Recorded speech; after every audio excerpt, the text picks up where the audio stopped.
Assalamualaikum teman-teman. Materi kita hari ini adalah model dan prinsip pengembangan kurikulum. Baiklah, yang pertama kita membahas model pengembangan kurikulum.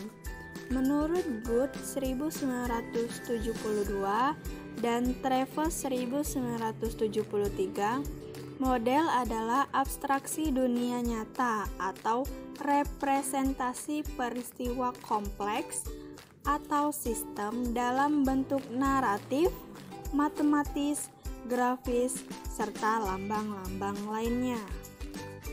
Sedangkan menurut Nadler 1988, model yang baik adalah model yang dapat menolong si pengguna untuk mengerti dan memahami suatu proses secara mendasar dan menyeluruh.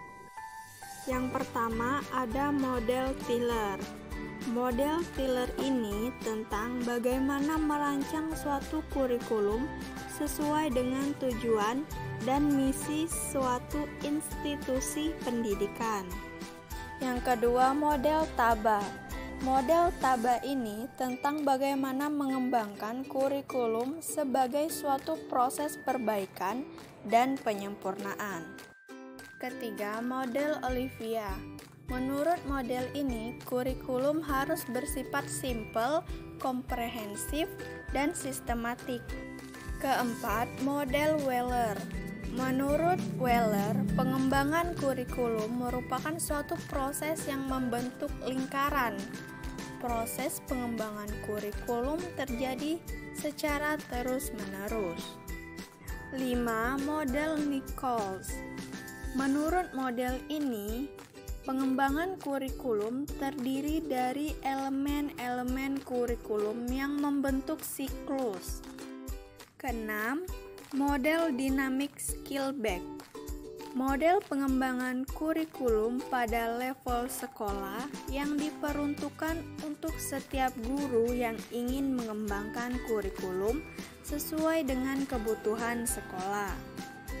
7. Model administrasi.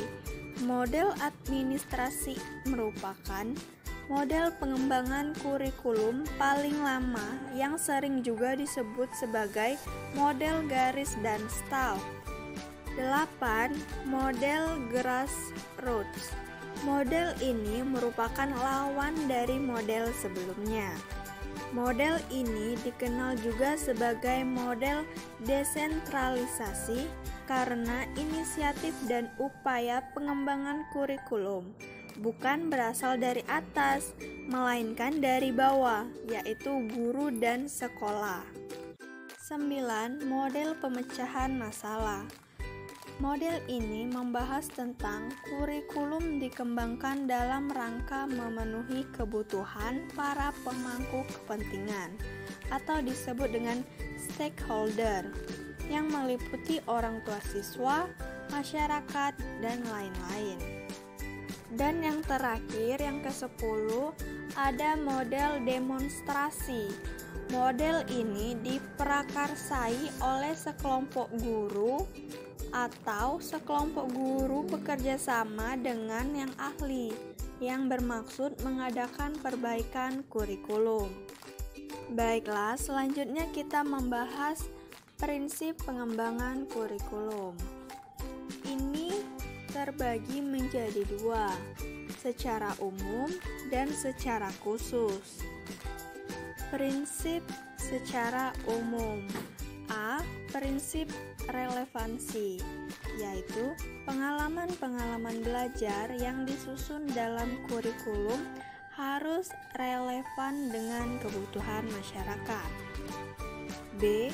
Prinsip fleksibilitas, yaitu kurikulum harus bisa dilaksanakan sesuai dengan kondisi yang ada. Kurikulum yang kaku atau tidak fleksibel akan sulit diterapkan. C. Prinsip kontinuitas, yaitu perlunya penjagaan antara keterkaitan dan kesinambungan antara materi pelajaran pada berbagai jenjang dan jenis program pendidikan. D. Prinsip efektivitas, yaitu rencana dalam suatu kurikulum dapat dilaksanakan dan dapat dicapai dalam kegiatan belajar mengajar. Prinsip efisiensi, yaitu prinsip yang berhubungan dengan perbandingan antara tenaga, waktu, suara, dan biaya yang dikeluarkan dengan hasil nilai yang diperoleh. Prinsip secara khusus. Prinsip berkenaan dengan tujuan pendidikan. B. Prinsip berkenaan dengan pemilihan isi pendidikan. C. Prinsip berkenaan dengan pemilihan proses belajar mengajar. D. Prinsip berkenaan dengan pemilihan media dan alat pelajaran. E. Prinsip berkenaan dengan pemilihan kegiatan penilaian. Baiklah, itu saja materi yang dapat saya sampaikan. Semoga bermanfaat. Saya akhiri, wassalamualaikum warahmatullahi wabarakatuh.